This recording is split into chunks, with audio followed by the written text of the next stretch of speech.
Olá pessoal, tudo bem? Eu sou o Fernando Rocha, esse é o nosso Saúde e Bem-Estar no canal Viver Brasil. O programa está começando agora.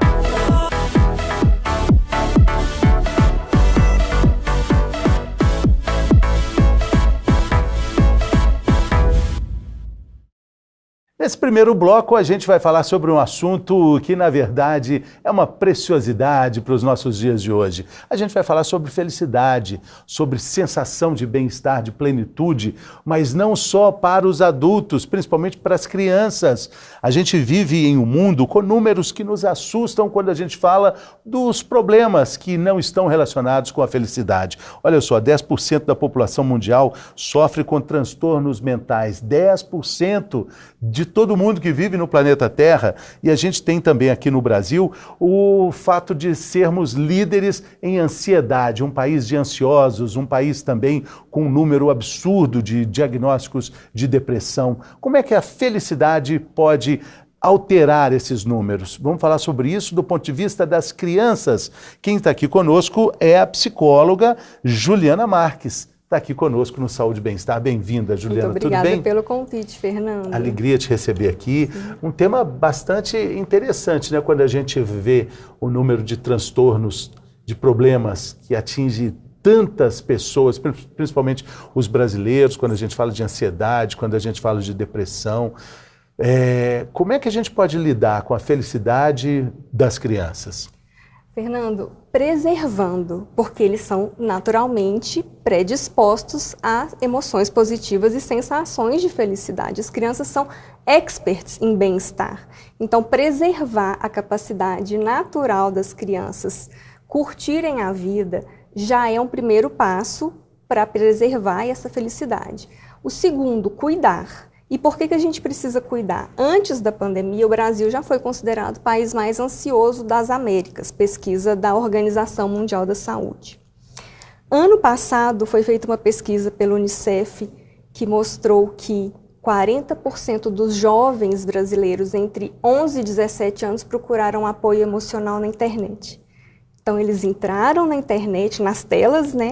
E procuraram apoio emocional. Como superar a depressão? Estou me sentindo ansioso, estou com taquicardia.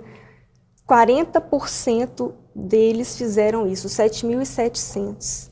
Sabe onde que está a família? Em qual posição? Penúltima. Então, primeiro eles vão na internet, um grupo grande não procurou ajuda, não falou com ninguém, e a família, que deveria ser o primeiro, família e professores, está lá embaixo. O suporte, né? É a credibilidade da família que tá em baixa nesse momento, com esses números? A parentalidade está sendo muito exercida pelas telas, pela tela de celular, porque eles passam em média 4, 5 horas por dia no celular. Então, para eles é natural buscar informação lá para tudo. Imagina, para todas as dúvidas que um pai e uma mãe gostaria que a criança procurasse, perguntasse para eles, eles estão na internet. Então, a gente tem que preservar a felicidade. Em segundo, cuidar, é o famoso vigiar. Cuidar e vigiar dessas crianças. Tem o autocuidado dos pais, a gente pode falar um pouquinho disso, porque impacta as crianças, elas são as famosas esponjinhas emocionais, isso não é mito, isso é verdade, é científico. A criança tem uma capacidade de corregular com o adulto, então ela vai entrar no Wi-Fi emocional do adulto. A gente não entra às vezes sem querer nos Wi-Fis aí da vida, você está com o seu celular, você vai em algum lugar, conecta sem querer. Emocionalmente a criança faz isso com o pai e com a mãe. Sem querer, sem perceber, ela conecta no Wi-Fi emocional dos adultos, se os adultos estão. Isso é muito bacana, porque para entender isso melhor, outro dia li uma pesquisa falando sobre o índice de felicidade média de cada ambiente. Se a gente entra num lugar onde tem 9 pessoas, você é a 10ª a entrar. As 9 estão ansiosas, preocupadas, rabugentas e muito infelizes. Naturalmente você vai perceber aquilo ali, você vai vibrar naquela intensidade. Porque isso é um mecanismo de sobrevivência. Imagina você ser o diferentão que não conecta com o grupo. Então, para pertencer, nós somos feitos biologicamente para entrar na emoção do grupo. Sei, sei. Por outro lado, quando eu chego aqui no canal Viver Brasil, lá na porta, Ricardinho, Gil, Fábio ali, alegria constante, aquela alegria do mundo azul. Um sorriso. E aqui no estúdio, Bárbara Bela, Madurinho também, todo mundo feliz, o povo vive rindo aqui, ninguém reclama de nada. Normal. E aí eu fico feliz também. Não é melhor assim? É um assunto sério também, faz muito mal o negócio do reclamar, vendo, é gente? seríssimo. E o contrário, né? Um sorriso relaxa. Reclamar, a palavra tem uma explicação nela própria. Você está clamando 2 vezes, você está reclamando. Então, do que você está xingando e falando mal, você está pedindo de novo. Não é horrível. Nossa. Não dá para ser feliz assim. Não dá. Então, dando essa volta toda para dizer que, como a Juliana disse, as crianças são esponjas com mais capacidade do que a gente, né? Sim. Então, elas têm que vão fazer perceber. isso. Imagina, senão elas ficam para trás. Imagina lá na nossa evolução a gente não corregular com o grupo e ser diferentão. Sim, sim. E aí alguém tem que escolher pegar para levar quem combina ou quem descombina. Quem combina. E quando os adultos estão vivendo momentos difíceis, de transtornos variadíssimos e tendo na lista de grandes responsabilidades cuidar das crianças, elas estão percebendo isso aí? Elas estão percebendo esse drama? Elas se queixam, elas verbalizam, né? Elas falam, tá fulano, né? Papai tá trabalhando muito. Algumas semanas atrás uma falou, papai tá dando muito plantão, depois da pandemia. Sim. O que ela está falando? Queria ficar mais com o papai. Então elas percebem, tem um fenômeno interessante, social, que são, né, os pais cuidam das crianças e estão cuidando dos pais deles. Porque é uma carga dupla, a população está envelhecendo. Essa geração sanduíche, né? Isso. Que nossa querida Cris Paz, ex-guerra, fala tão bem sobre isso. Você conhece a Cris? Sim. Então vou te indicar para ir no programa dela também. Maravilha o programa dela. Chama Hoje Vou Assim. Você tem todo o charme, elegância maravilhosa para participar do programa. Obrigada. Vai ser um sucesso. Que ela fala sobre isso, essa geração sanduíche, que mistura o cuidado dos pais e dos pequenos. E aí, como que fica o autocuidado? Não existe. E sem autocuidado, a criança se sente desnutrida do sorriso genuíno, de atenção, da atenção, do abraço, do tempo juntos. Sabe? Sim. Quando a gente ficava assim, o pai vendo ali uma coisa na televisão e a gente brincando no chão, ali perto. Meio simples, mas muito saudável. Estava perto Tava da perto. refeição? A refeição, sim, que é tão importante? Isso é um clássico, né? Assim, eu prescrevo. Eu falo, gente, dá para fazer uma refeição por semana? Por semana? Achei que você dizia por dia. Não, uma por semana. Está tão escasso assim. E aí eu ia colocar mais uma dúvida nessa questão toda.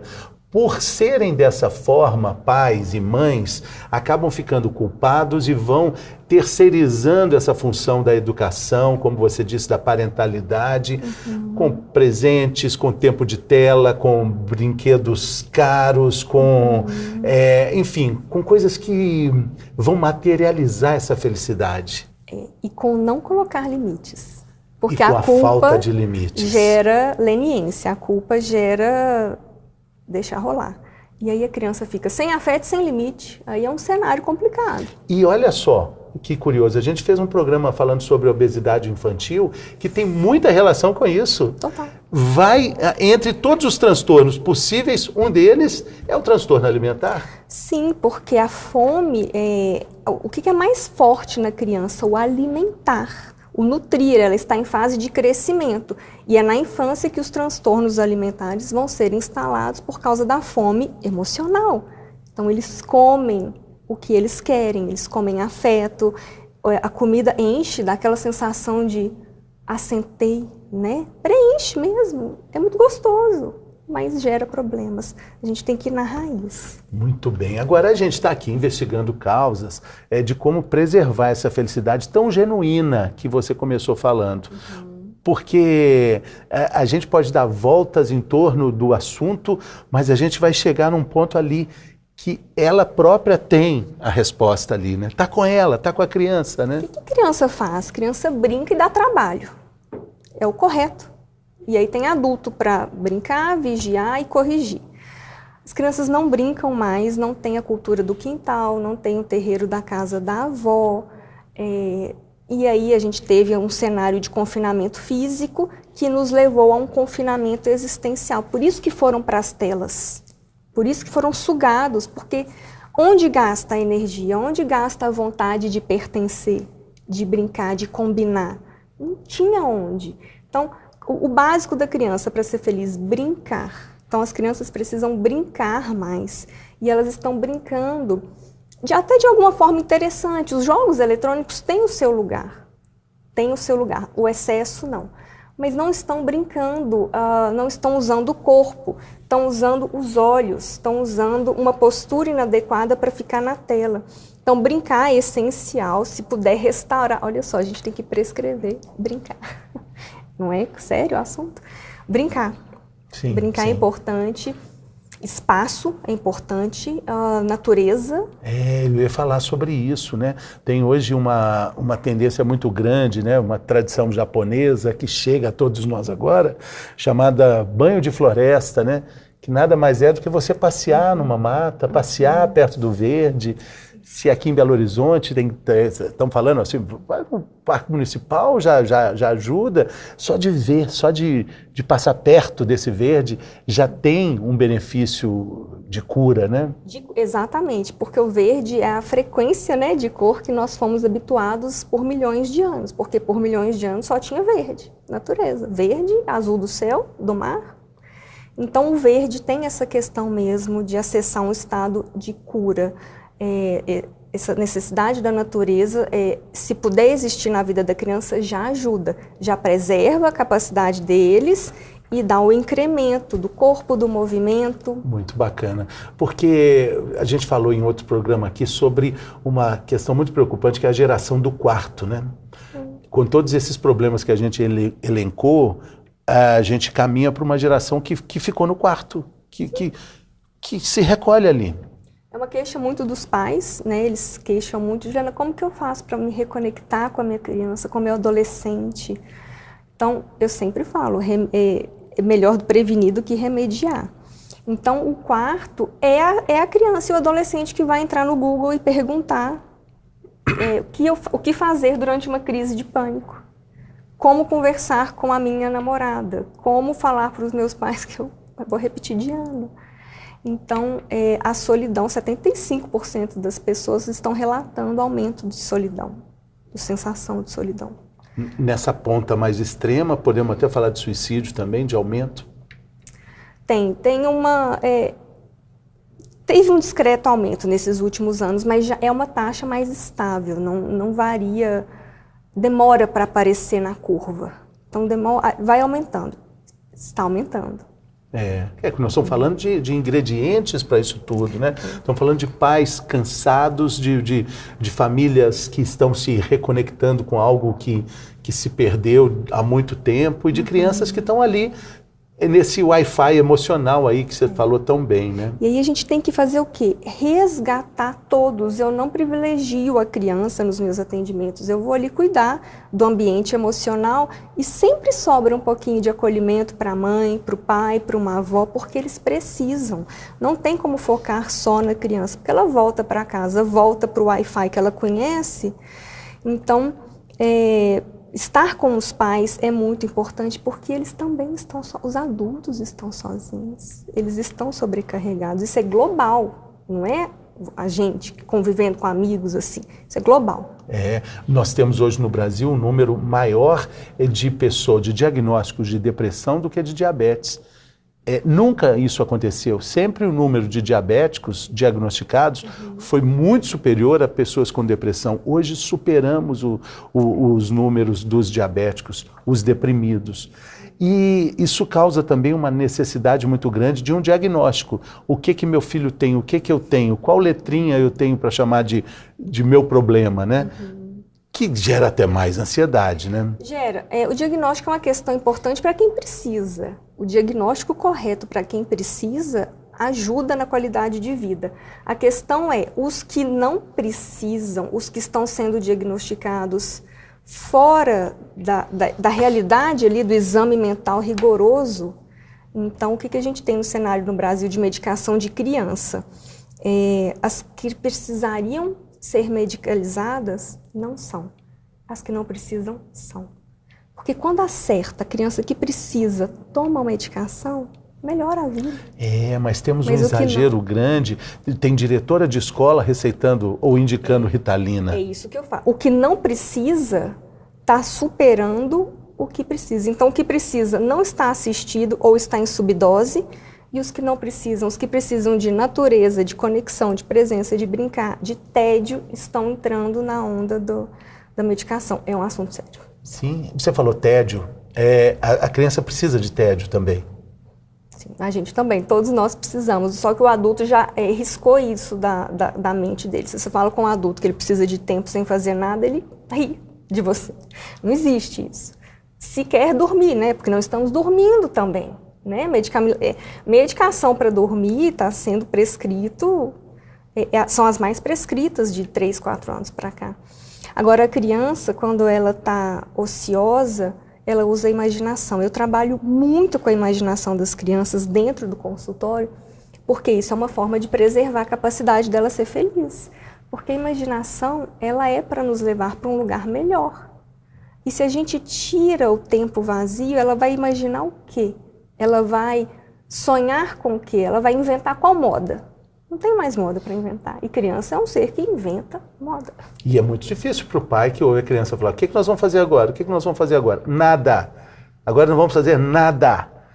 Não é que é nada, é porque é o nada que ela vai construir alguma coisa ali, né?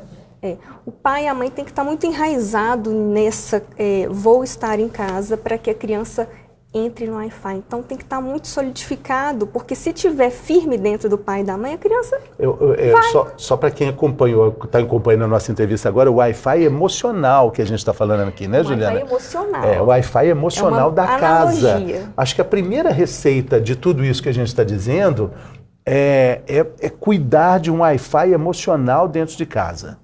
Essa é a saúde da casa, né? Sim, a casa é um organismo vivo. Então, as casas hoje estão sendo só para dormir e trocar roupa para amanhã, né? Tomar banho, dorme, se dormir, e vai trabalhar. Então, a casa não é mais lugar de pouso, não é pousada. E a criança percebe isso. E aí ela vai crescer e não vai ter casa. Ela não vai ter casa, para ela não é um conceito. Então, elas são realmente esponjinhas e elas estão aprendendo 24 horas. Eu falo para os meus clientes, criança aprende 24 horas. Você não tem que falar, não. Ela aprende o que você vive. Então, tem que começar nos adultos. Sim. Aí nós estamos falando de alimentação legal, nós estamos falando de leitura, porque a criança vai aprender a ler vendo os pais lendo também, né? Estamos falando de tempo de atenção, desse investimento no tédio para que ela procure algo ali dentro da sua fantasia, né?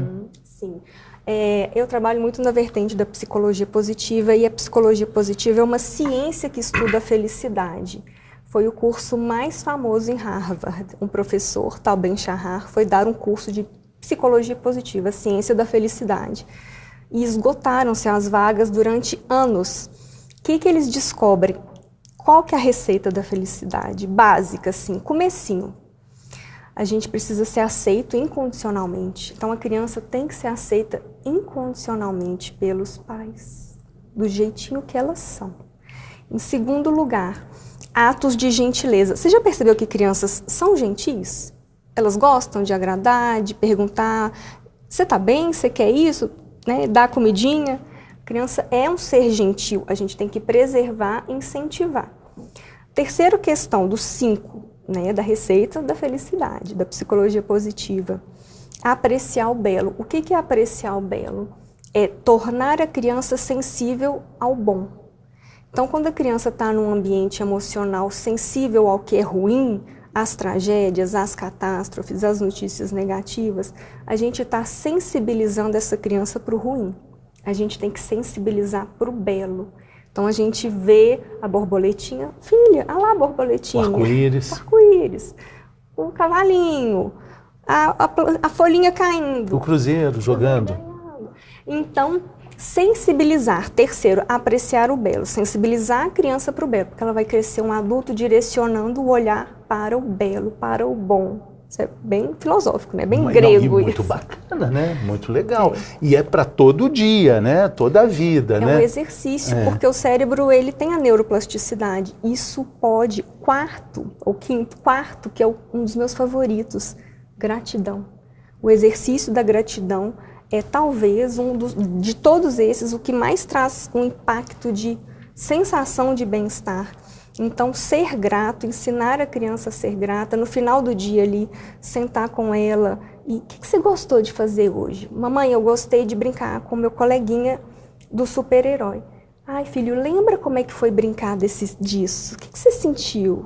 Guarda no seu coraçãozinho esse sentimento. Isso é gratidão, não é ficar lá agradecendo e repetindo frases. É lembrar o bom e guardar em algum lugar. Isso é exercício de gratidão. Por último, é a questão de estar no momento presente, que é o mindfulness. Capacidade da criança aprender a estar no momento presente. Por exercícios físicos, corporais, pelo yoga, pela meditação.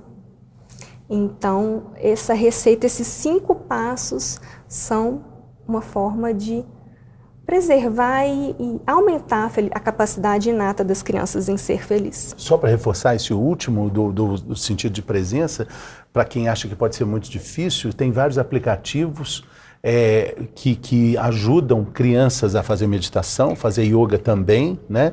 No YouTube tem várias opções. Nos aplicativos de áudio e música também tem coisas muito legais. Eu não sei se você sabia disso, mas eu sou a voz mais ouvida de meditações para criança no Brasil. É mesmo, Sim. Juliana? Então, crianças de 2 anos e meio, eu tenho relatos de mães que começaram a se habituar com a minha voz. Qual é? Onde é que a gente te acha? Dentro de um aplicativo que se chama Insight Timer. Agora, como chegar lá? Esse nome em inglês é muito difícil. Eu posso compartilhar o nome de uma rede social e as pessoas me acham? Claro, por favor. Então, se você entrar no @crescermeditando, você vai encontrar de forma gratuita todos os meus áudios que desde 2018 colocam essas crianças para cultivar a felicidade. Que bacana. @crescermeditando. É um aplicativo gratuito? É a minha rede social onde você vai ser direcionado para achar os meus áudios. @crescermeditando, para acabar com todas as desculpas de que não consigo, não acho onde tem, né? É um clique, gente. É um clique. Um clique para você, de noite, antes de dormir, dar aquela limpada no sistema. Sim, que já maravilha. ajuda demais. Juliana, vamos repetir essa lista de 5 ensinamentos para a gente fechar muito bem essa nossa conversa? Tá. Primeiro, aceitação incondicional. A criança ser aceita do jeitinho que ela é. Não idealizar a infância, não idealizar as realizações da criança. 2, atos de gentileza. As crianças naturalmente são boas, elas nos servem e elas querem fazer isso. Então a gente vai incentivar e reforçar positivamente os atos de gentileza da criança. 3, apreciar o belo. Marcar no dia dessa criança os momentos em que algo mágico acontece. E o nosso dia está cheio desses momentos. A gente tem que ensinar a criança a olhar para os momentos belos do dia. 4, exercício de gratidão. Não a gratidão de ficar repetindo frases sem sentido, mas a gratidão de ajudar a criança a relembrar aquela coisa gostosa que ela sentiu no dia e falar, filho, guarda no seu coração isso para sempre. Isso é gratidão. E o último é o mindfulness, que é estar no momento presente, e aí entra a meditação. Que a gente já falou, a rede social da Juliana, página que ela tem no Instagram, @ Crescer Meditando, minúsculo, tudo junto. Maravilha, com várias opções ali para introduzir isso, e a criança realmente gosta. Eu tenho uma filha de 7 anos, depois eu te dou notícia. Deixa a parte, vai amar. Que bacana, eles gostam disso, né, de ouvir de histórias, de ouvir essa coisa calma que não tem a ver com videogame, com multitelas, né? O simples, ele tem uma força muito grande, né? Sim, o simples resolve. O simples não é fácil. O simples não é fácil. Simples é uma coisa, fácil é outra, né? O simples é sofisticado, mas é o que vai garantir chegar mais longe. Muito bom, muito bem. Juliana, olha, queria te agradecer muito. Muito obrigado pela sua gentileza, sua generosidade aqui conosco. Sim. Também agradeço, né, Fernando, o convite e todos vocês que estão assistindo. Sucesso aí na jornada. Valeu. Obrigada. A gente vai fazer um rápido intervalo e daqui a pouco a gente está de volta. Estamos aqui te esperando.